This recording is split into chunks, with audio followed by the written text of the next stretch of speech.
Howdy gang, it's Zippo. I'm going to try to get through a quick carb rebuild for you guys. I'm going to start off with the kit. Initially, when you get your kit, it's going to have a few things in it that you need to know about. This is your idle set screw.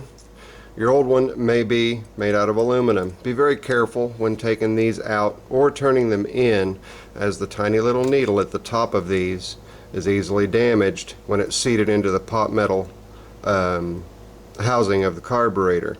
The housing of the carburetor is denser and stronger than the brass or the aluminum set screws, so when you turn them down in, just barely any tension. Once they seat, you're done. To properly set this, back it out 1.5 turns. That's your idle set screw. In here is a new needle. It's a new needle with a little rubber end on it, and a new seat, and a new gasket, and a new float spring. That would be, get this sucker out of here. Come on. Let's get her out, get her out, get her out. There we go. Okay. Your needle is down here. The spring wraps around this loop of your float bowl, and a little clip goes onto your seat.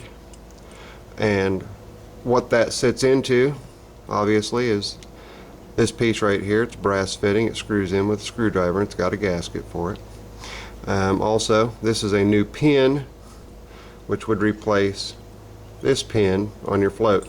Now, if your float is okay and this pin is okay, don't worry about replacing the pin. This is a stainless pin, an original in one of these old 3-bolt carbs. You can see here, mounts to the fuel bowl with 1, 2, 3 mountings. Most of the time they've got a brass pin in them, and those brass pins do fairly well.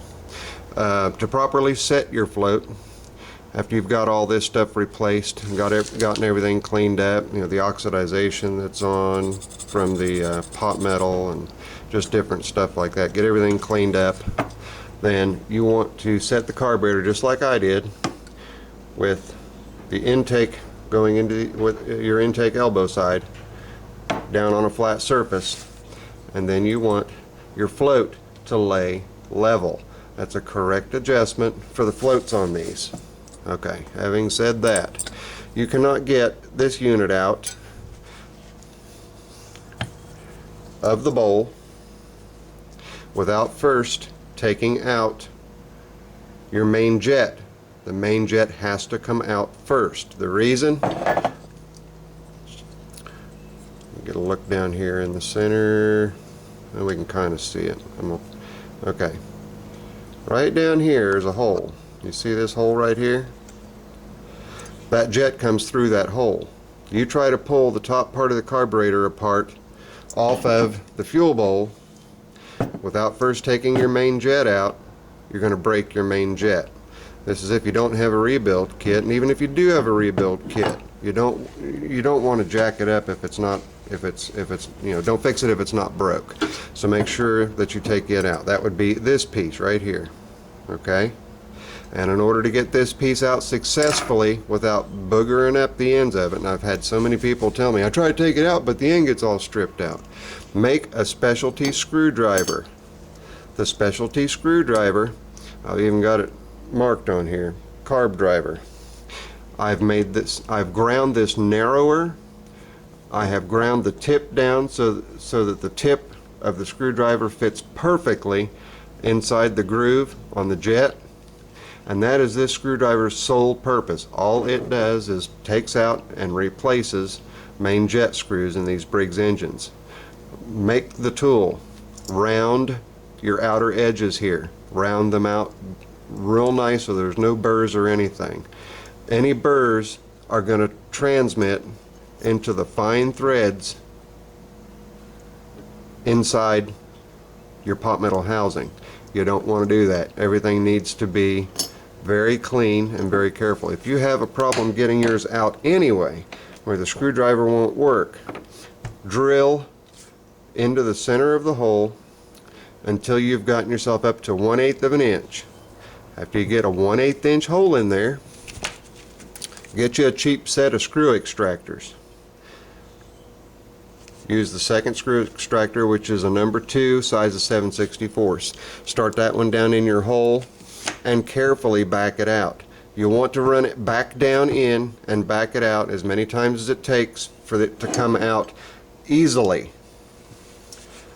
Once you get it out, you want to make sure that your threads are good and clean and that the rest of the body is good and clean. A good way to do that, if you do not have a parts cleaner, is to invest in some of this Chem Dip carburetor and parts cleaner. It is a gallon container, and once you pop the lid, it even comes with its own basket with perforations in it. You drop your parts in there, let them sit for a half hour or so, pull them out, clean them off real good with some mineral spirits or something similar to that. Brake cleaner is real good. Electrical contact cleaner is very good. Anything to clean it up and dry it up real good. Okay, then you're going to be left with a gasket that's either going to be stuck here or the gasket's going to be in place on here. It may look good. Replace it anyway if you've got the kit. There's your replacement. It comes in the kit.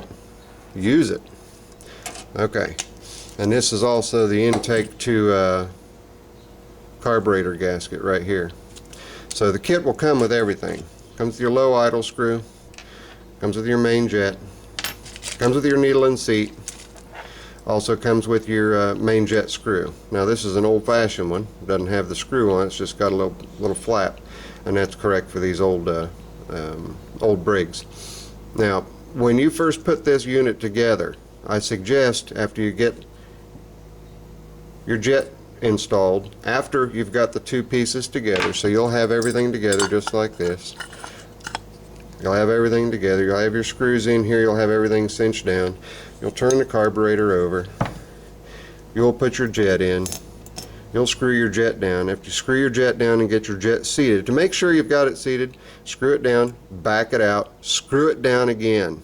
And it needs to be relatively tight. Not super tight, but relatively tight, because this is the area where most of your gas flow will escape. It escapes across this edge and this edge. Gas gets into this area here, and then it flows out and runs out the bottom. Runs out the bottom of your carb. So a lot of people that have gas shutoffs, when they have gas leak problems, they'll experience the gas leaks because of that, and also because of your float height adjustment. So make sure that your float's adjusted right. That's our weekly tornado test. I planned this video out at a real good time here, 11 o'clock. After you've gotten everything together and you go to put your needle in, put everything in piece by piece. Okay, start off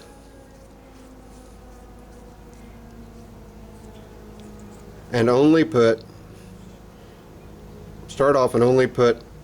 that part in first.